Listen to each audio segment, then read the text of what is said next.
नमस्कार, देश की बात में आप सभी का अभिनंदन है। युद्ध में अस्त्र शस्त्र रणनीति, सैनिकों की संख्या, इन सब चीजों से भी ज्यादा महत्वपूर्ण क्या होता है?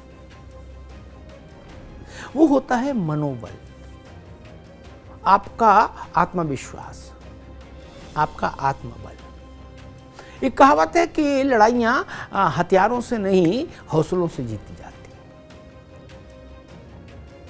और जब आप अपना हौसला सार्वजनिक तौर पर प्रदर्शित करते हैं तो उसका एक मनोवैज्ञानिक असर ये होता है कि आपको बढ़त मिलना शुरू हो जाती है। स्वाभाविक है। और अगर आपने युद्ध से पहले अपने आत्मविश्वास के प्रदर्शन से बढ़त हासिल कर ली और लोगों को ये लगने लगा कि भाई जब इतना हौसला है, ऐसी बात कह रहे हैं तो इसका मतलब यही जीतेंगे, तो आप मान लीजिए कि एक सुविधाजनक स्थिति आपके लिए बनना शुरू हो जाती है। ये बात राजा रजवाड़ों के बीच में होने वाले युद्धों में पर भी लागू होती थी और ये बात आज के दौर में भी लागू होती है जब चुनावी युद्ध होता है लोकतंत्र में, ईवीएम के जरिए जो लड़ाई लड़ी जाती है। जी हाँ, हम बात कर रहे हैं 2024 के लोकसभा चुनाव को लेकर जो परिदृश्य है देश में इस वक्त उसका। आपको याद होगा कि अभी कुछ दिन पहले प्रधानमंत्री नरेंद्र मोदी ने एक सार्वजनिक मंच से कहा, और वो मंच भी ऐसा जहां राजनीति, कारोबार, राजनयिक क्षेत्र से जुड़े तमाम विविध क्षेत्रों के बड़े लोग मौजूद थे। उन्होंने कहा कि मेरे तीसरे कार्यकाल में देश अपने सपने अपने सामने सच होते देखेगा और भारत विश्व की 3 बड़ी अर्थव्यवस्थाओं में से एक होगा मेरे तीसरे कार्यकाल में। भाई, तीसरा कार्यकाल तो 2024 में लोकसभा चुनाव के जनादेश से तय होना है, ठीक बात, कि मिलेगा कि नहीं मिलेगा। लेकिन नरेंद्र मोदी की शैली पर गौर करिए।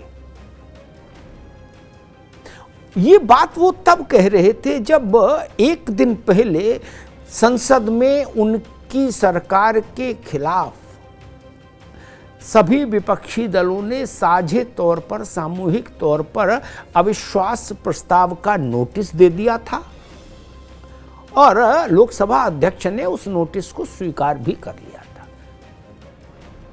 यानी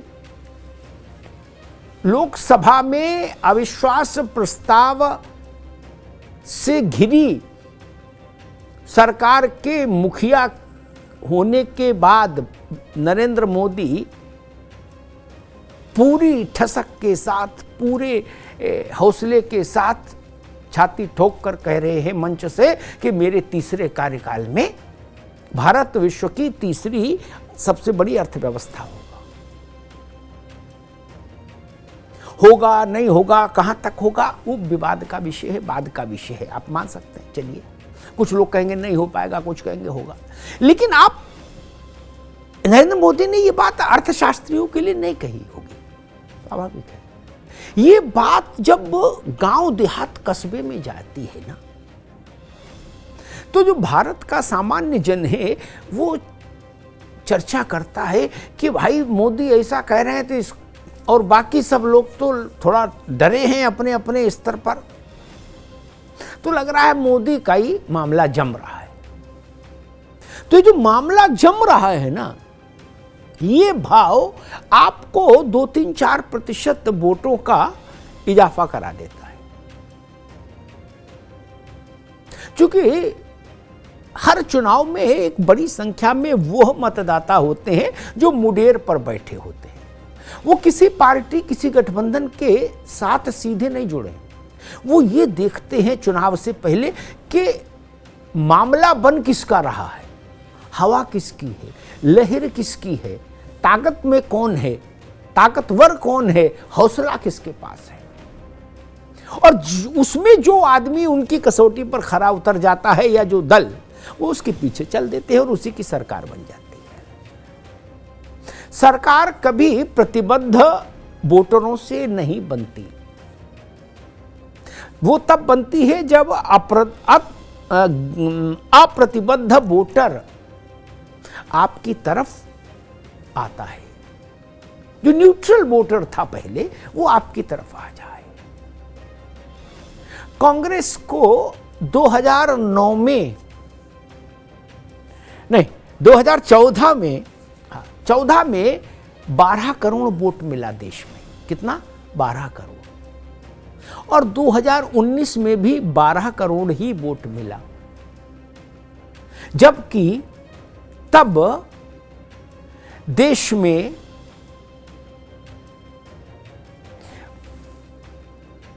मतदाता बड़ी संख्या में बढ़ चुके थे उन 5 वर्षों में। ठीक ना? इसका मतलब कांग्रेस के पास उसका अपना वोटर रहा। नया वोटर और गैर प्रतिबद्धता वाला वोटर, स्वतंत्र वोटर कांग्रेस की ओर नहीं झुका। इसीलिए कांग्रेस इस स्थिति में पहुंच गई। ये चीज नरेंद्र मोदी ने ये बात क्यों कही और जिस ढंग से कही, जिस तेवर से कही, उसका एक देह की भाषा जो जिसको हम लोग बोलते हैं बॉडी लैंग्वेज, उसको भी समझना जरूरी है। मोदी देश को ये बताना चाहते थे मतदाताओं को कि मेरी सेहत पर ये अविश्वास प्रस्ताव जैसे प्रपंचों से कोई फर्क नहीं पड़ रहा। अब चौराहे पर चर्चा होगी, चाय के ढाबे पर चर्चा होगी कि भाई विपक्षी दलों ने इतना हंगामा मचाया, कहा अविश्वास प्रस्ताव लाएंगे, मोदी को घेरेंगे, और मोदी ने तो ऐलान कर दिया कि तीसरी बार आ रहे हैं। लो, ये जो एक मनोवैज्ञानिक बढ़त लेने का जो तरीका है नरेंद्र मोदी का, ये उनको समकालीन भारत की राजनीतिक परिदृश्य पर जितने भी सक्रिय राजनेता हैं उन सबसे अलहदा बनाता है। इसमें एक और चीज देखिए, जो विपक्षी दल के बड़े चेहरे हैं, उनकी सबकी एक टोन में एक कॉमननेस क्या है? मोदी की सरकार डराती है, परेशान कर रही है, ईडी को लगाती है, सीबीआई डराती है, इनकम टैक्स वाले परेशान करते हैं, जेल भेज देते हैं, जमानत नहीं होने देते, जेल में फिर बड़ा जेल की रोटी खानी पड़ रही है, आदि आदि। इस तरह की बातें जब विपक्ष के बड़े नेता बोलते हैं ना, तो इसका जनता में जो ट्रांसलेशन होता है वो इस ढंग से भी होता है कि अरे भाई, जब इनके खुद ही का कुछ अपने बस का नहीं तो ये हमारे लिए क्या करेंगे। जनता ये भी सोचती है कि जो राजनेता अपनी सुरक्षा, रक्षा, संरक्षा नहीं कर पा रहे, मोदी के ताप से भयभीत हैं, उनको वोट देने से भी क्या फायदा? भाई, उनके नाम का सिंदूर लगा के घूमने से भी क्या लाभ? कहां पर करूं सिंगार पिया मोरे आंधर रे, नेत्रवान तो हो, तब तो सिंगार हो।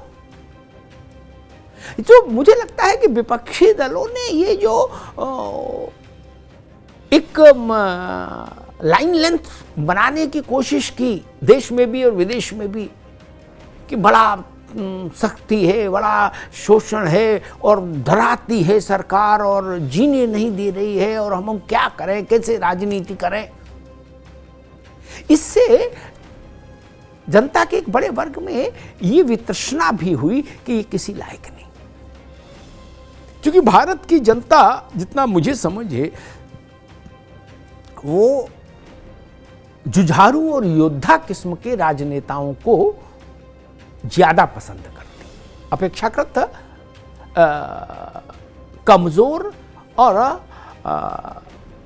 घुटने टेक देने वाले या डर जाने वाले राजनेताओं की तुलना।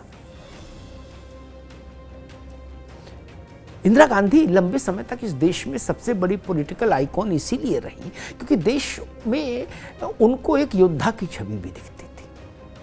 उनका फैसला अच्छा हो बुरा हो लेकिन उस पर टिकती थी और लड़ती थी और ताल ठोंकती थी। वही छवि नरेंद्र मोदी के उसमें दिखती। देश ये देख रहा है कि भाई सारे दल एक हो गए, एक नया गठबंधन बना लिया मोदी के चलते, और मोदी फिर भी कह रहा है कि तीसरी बार हम आ रहे हैं। 24 के इम्तिहान का रिजल्ट 23 में आउट कर दिया मोदी ने, लो कर लो बात। और बाकी मोदी के खिलाफ जिनको चुनाव लड़ना है वो उन दलों के करता धरता अभी इसी में अटके भटके और लटके हैं कि भाई ईडी परेशान करती है और इनकम टैक्स परेशान करता है और सीबीआई परेशान करती है। जनता भारत में नेता को अपने मुसीबत के समय निर्णायक मदद करने वाले व्यक्ति के तौर पर भी देखती है। उसको विधायक ऐसा चाहिए जो उसकी मदद के लिए सड़क पर उतर पाए, खड़ा हो पाए, लड़ पाए। उसको सांसद भी ऐसा चाहिए, मंत्री भी ऐसा चाहिए, मुख्यमंत्री भी ऐसा चाहिए और प्रधानमंत्री भी ऐसा चाहिए। ये बाकी देशों का ऐसा स्वभाव है कि नहीं है मुझे नहीं पता, लेकिन भारत में इस बात का विशेष महत्व है कि नेता को योद्धा भी होना चाहिए, निर्भय भी होना चाहिए। उसकी बात से, उसकी चाल से, उसके हाव भाव से, उसकी देह की भाषा से जनता को यह संदेश जाए कि हां समर्थ आदमी है, इसके पीछे चलेंगे तो हमारी रक्षा होगी। ये भाव बहुत जरूरी है और मोदी इस शायद देश के इस मनोविज्ञान को बहुत अच्छे से समझते हैं।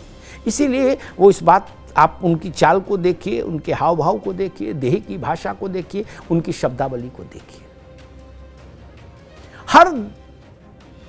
हर चीज के जरिए वो ये एक संदेश देने की कोशिश करते हैं कि मैं हूं।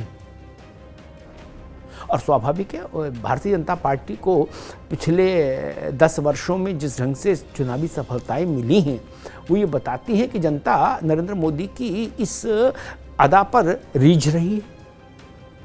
तभी उसने 14 में वोट दिया और फिर 19 में 303 लोकसभा सीटें जिताकर दोबारा सत्ता सौंपी। और 24 के चुनावी महासमर में उतरने से पहले नरेंद्र मोदी ने इसी मनोविज्ञान को फिर एक बार उछाला है। अभी चुनाव की घोषणा नहीं हुई, मणिपुर को लेकर देश की राजनीति में कोहराम है, लोकसभा में अविश्वास प्रस्ताव पेश हो चुका है, तब नरेंद्र मोदी कह रहे हैं मेरे तीसरे कार्यकाल में देश की अर्थव्यवस्था विश्व की 3 बड़ी अर्थव्यवस्थाओं में से एक होगी। यानी अर्थव्यवस्था के चैप्टर को हटाइए 1 मिनट के लिए, मूल संदेश क्या कि मैं तीसरी बार आ रहा हूं। ऐसी घोषणा इस अंदाज में स्वाभाविक है, अगर मोदी कर रहे हैं तो इसका मनोवैज्ञानिक लाभ भारतीय जनता पार्टी को मिलेगा। वही चीज मिसिंग है मल्लिकार्जुन खड़गे में, वही चीज मिसिंग है विपक्ष के नेताओं में। वो जब भी बोलते हैं तो शिकायती लहजा होता है, जैसे होता ना कि भाई एक ऐसा बच्चा या ऐसे बच्चों का समूह जो हमेशा इस शिकायत करते हैं कि हमको फला मोहल्ले का लड़का आता है और मार के चला जाता है। वहाँ वो भाव मुझे लगता है विपक्ष के ताकतवर होने के एहसास को नहीं जगा पा रहा। और जब तक आप इस एहसास को देश के भीतर नहीं व्यवस्थ कर देंगे कि आप ताकतवर हैं, आप मोदी से लड़ सकते हैं, 2-2 हाथ कर सकते हैं, तब तक लड़ाई मुश्किल रहती है, ऐसा अतीत बताता है। धन्यवाद।